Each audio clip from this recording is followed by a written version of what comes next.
प्यारे दर्शकों नमस्कार। तारीख है आज 16 सितंबर 2025, दिन मंगलवार, हिंदी तिथि आश्विन माह कृष्ण पक्ष दशमी। आइए नजर डालते हैं हमारे प्यारे राज्य हिमाचल प्रदेश की तमाम बड़ी खबरों पर। वीडियो शुरू करने से पहले कमेंट बॉक्स में जय हिंद लिखकर हमें सपोर्ट करें।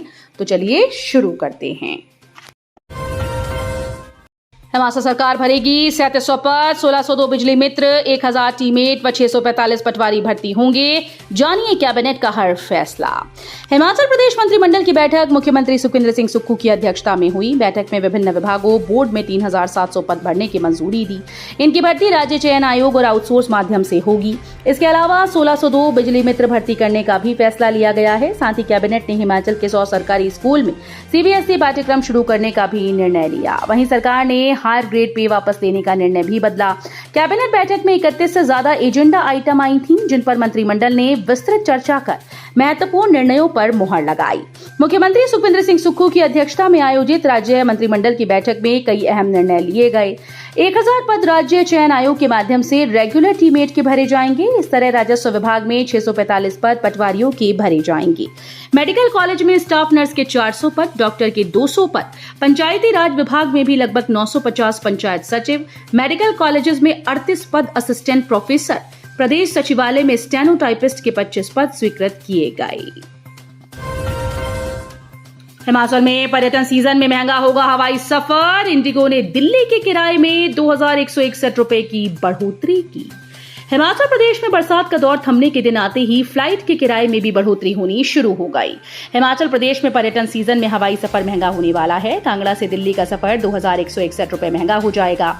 इस समय कांगड़ा के गगल स्थित एयरपोर्ट पर 5 विमान सेवाएं दे रहे हैं, जिनमें से 2 स्पाइस जेट के और 3 इंडिगो के विमान शामिल हैं। आने वाले कुछ दिनों में मौसम के साफ होने व पहाड़ पर ट्रैकिंग स्थलों के खुलने और पैराग्लाइडिंग गतिविधियों के शुरू होने पर अब पर्यटकों की संख्या में भी बढ़ोतरी होगी। इसे देखते हुए विमान कंपनीज के विमान किराए में भी बढ़ोतरी होगी।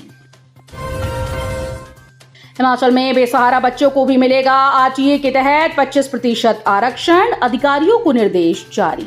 शिक्षा के अधिकार अधिनियम 2009 के हिमाचल सरकार ने बड़ा निर्णय लिया। राज्य में बेसहारा बच्चों को भी वंचित श्रेणी वर्ग में शामिल किया गया। शिक्षा विभाग की ओर से इस संबंध में अधिसूचना जारी कर दी गई। शीर्ष अदालत ने हाल ही में सभी राज्यों को कमजोर वर्गों और वंचित समूहों के बच्चों के लिए 25% कोटे में अनाथ बच्चों को शामिल करने के निर्देश दिए थे। पूर्व मुख्यमंत्री शांता कुमार बोले, बल्क ड्रग की अंतिम स्वीकृति मिलना बड़ी उपलब्धि।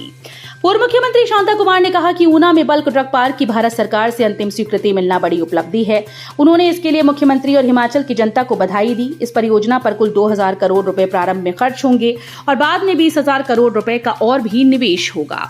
उन्होंने कहा कि हिमाचल पहले ही दवाई उद्योग के लिए प्रसिद्ध है। भारत को दवाई उद्योग के लिए विश्व की फार्मेसी कहा जाता है। भारत में बनने वाली दवाई में 40% हिमाचल में बनती हैं। इस उद्योग में हजारों लोगों को रोजगार मिला है। दवा उद्योग में सबसे महत्वपूर्ण एक KSM कच्चा माल है। 6 जिलों में भारी बारिश का रहेगा येलो अलर्ट, 4500 करोड़ से अधिक का नुकसान। राज्य में मानसून की गति थम नहीं रही। मंगलवार को 6 जिलों में भारी बारिश का येलो अलर्ट जारी किया गया। इसमें बिलासपुर, कांगड़ा, मंडी, शिमला, सोलन, सिरमौर जिलों में 1-2 स्थानों पर गर्जन के साथ भारी बारिश की संभावना जताई गई। सोमवार को भी 10 जिलों में येलो अलर्ट जारी किया गया था, लेकिन बावजूद इसके कुछ स्थानों पर हल्की फुल्की वर्षा हुई। शिमला में बारिश व धुंध का मौसम बना रहा और यहां 2 मिलीमीटर वर्षा हुई। इंस्पायर अवार्ड मानक योजना के लिए 30 तक आवेदन, 6ठी से 12वीं के विद्यार्थी उठा सकते हैं लाभ। इंस्पायर अवार्ड मानक योजना के लिए आवेदन की तिथि बढ़ा दी गई। अब इच्छुक विद्यार्थी 30 सितंबर तक EMIAS पोर्टल पर पंजीकरण और इंस्पायर मानक मोबाइल ऐप से आवेदन कर सकते हैं। योजना के लिए अभी तक जिले के 165 सरकारी निजी स्कूल के करीब 635 विद्यार्थियों ने आवेदन किया। पहले आवेदन करने की तिथि 15 सितंबर तक निर्धारित की गई थी। कई विद्यार्थी किन्हीं कारणों से आवेदन नहीं कर पाए, इसलिए आवेदन की तिथि 30 सितंबर तक बढ़ा दी गई। इस योजना का लाभ 6ठी से 12वीं कक्षा तक के विद्यार्थी उठा सकते हैं। सरकारी और निजी स्कूल के 5-5 विद्यार्थी इसके लिए पंजीकरण करवा सकते हैं। टांडा अस्पताल में पुलिस अधिकारी के साथ दुर्व्यवहार के मामले में होगी कानूनी कार्रवाई। Doctor Rajendra Prasad medical college Tanda में 12 सितंबर को पुलिस आईपीएस अधिकारी के साथ एक नेता के द्वारा किए गए दुर्व्यवहार के मामले में कानूनी कार्रवाई की जाएगी। इस संबंध में हिमाचल प्रदेश पुलिस महानिदेशक डीजीपी अशोक तिवारी ने दिशा निर्देश जारी कर दिए। डीजीपी ने जिला कांगड़ा के पुलिस अधीक्षक अशोक रत्न के मामले की गहनता से जांच पड़ताल का जिम्मा सौंपते हुए उचित कार्रवाई के निर्देश दिए। प्राप्त जानकारी के अनुसार 12 सितंबर को doctor Rajendra Prasad medical college Tanda में रोबोटिक्स सर्जरी के उद्घाटन कार्यक्रम में मुख्यमंत्री सुखविंदर सिंह सुक्खू मुख्य अतिथि के रूप में शामिल होने वाले थे। हालांकि मौसम खराब होने के चलते वो टांडा नहीं पहुंचे। ऐसे में उन्होंने वर्चुअली रूप से रोबोटिक्स सर्जरी का उद्घाटन किया था। बाढ़ में बहकर आए लकड़ी के स्लीपर चिंताजनक, प्रदेश सरकार उठाए सख्त कदम। डलहौजी में पत्रकार वार्ता में महामहिम राज्यपाल शिव प्रताप शुक्ल ने कहा कि आपदा की इस घड़ी में जिस तरह का राहत पैकेज प्रधानमंत्री नरेंद्र मोदी ने प्रदेश के लिए घोषित किया है, ये एक ऐतिहासिक कदम है। प्रधानमंत्री ने हिमाचल को अपना दूसरा घर मानते हुए आपदाग्रस्त क्षेत्रों का दौरा करके प्रभावितों से मिलकर उनका दुख दर्द बांटा। उन्होंने बताया कि प्रधानमंत्री ने ये भी कहा कि जो केंद्रीय टीम आपदा प्रभावित क्षेत्रों का दौरा करके रिपोर्ट देंगी, उसका भी आकलन करके प्रदेश के लिए और क्या किया जा सकता है, उस पर केंद्र सरकार विचार करेगी। हिमाचल को हर साल चाहिए 10,000 करोड़ की ग्रांट। भारत सरकार का वित्त आयोग किसी भी राज्य की कमाई और खर्च के अंतर को राजस्व घाटा अनुदान यानी रेवेन्यू डेफिसिट ग्रांट से पूरा करता है। 15वें वित्त आयोग में इस ग्रांट को टेपर करने के लिए वर्तमान सरकार को मुश्किल झेलनी पड़ रही है। वित्त आयोग की पहले साल 10,000 करोड़ से ज्यादा ग्रांट आई, जबकि अंतिम वर्ष इस साल ये ग्रांट सिर्फ 3200 करोड़ पर अटक गई। यही वजह है कि मुख्यमंत्री सुखविंदर सिंह सुक्खू ने वित्त आयोग के अध्यक्ष डॉक्टर अरविंद पनगड़िया से अगले आयोग के 5 साल में हर साल कम से कम 10,000 करोड़ रेवेन्यू डेफिसिट ग्रांट की मांग की है। कैबिनेट ने रद्द की हायर ग्रेड पे अधिसूचना। मुख्यमंत्री सुखविंदर सिंह सुक्खू की अध्यक्षता में हुई कैबिनेट की बैठक में सरकारी कर्मचारियों को आखिरकार राहत मिल गई। मंत्रिमंडल ने 89 श्रेणियों के कर्मचारियों को लाभ प्रदान करने के उद्देश्य से 6 सितंबर 2025 को जारी उच्च ग्रेड वेतन अधिसूचना को वापस लेने का निर्णय लिया। पहले इसे केप्ट इन अबेंस यानी होल्ड किया गया था। इस फैसले का हिमाचल प्रदेश राजपत्रित कर्मचारी महासंघ के प्रदेश अध्यक्ष प्रदीप ठाकुर व महासचिव भरत शर्मा ने स्वागत किया है। मदद के नाम पर लोगों को फंसा रहे साइबर ठग, सड़क हादसे क्रिमिनल केस में फंसाने का दिखा रहे डर। साइबर ठग अब डिजिटल अरेस्ट के झांसे में लोगों को फंसाकर ठग रहे हैं। हिमाचल प्रदेश में भी साइबर ठग लोगों को डिजिटल अरेस्ट के झांसे में फंसाने लगे हैं।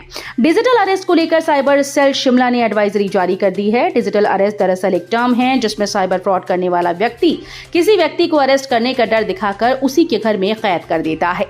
इसमें साइबर फ्रॉड आपको वीडियो कॉल करते हैं और अपने आसपास का बैकग्राउंड बिल्कुल किसी पुलिस स्टेशन की तरह बना लेते हैं या फिर किसी सरकारी जांच एजेंसी के दफ्तर की तरह, जिसे देखकर सामने वाला व्यक्ति डर जाता है और इन फ्रॉड की बातों में आ जाता है।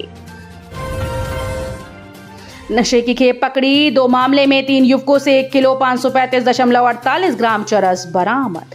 पुलिस थाना घुमारवीं की टीम ने नशे के खिलाफ चलाए जा रहे विशेष अभियान के तहत बड़ी सफलता हासिल की। रविवार देर शाम बलो टोल प्लाजा के पास नाकाबंदी के दौरान चेकिंग में पुलिस ने हरियाणा के 2 व्यक्तियों को गिरफ्तार कर उनके कब्जे से 1 किलो 30 ग्राम चरस बरामद की है। शिमला में दर्दनाक सड़क हादसा, पिकअप गाड़ी गहरी खाई में गिरने से 5 लोगों की मौत, 2 की हालत गंभीर। जिला शिमला के कोटखाई उपमंडल में एक पिकअप की खाई में गिरने से 5 लोगों की मौत हो गई। मृतकों में एक कोटखाई का स्थानीय निवासी है और 4 नेपाली मूल के।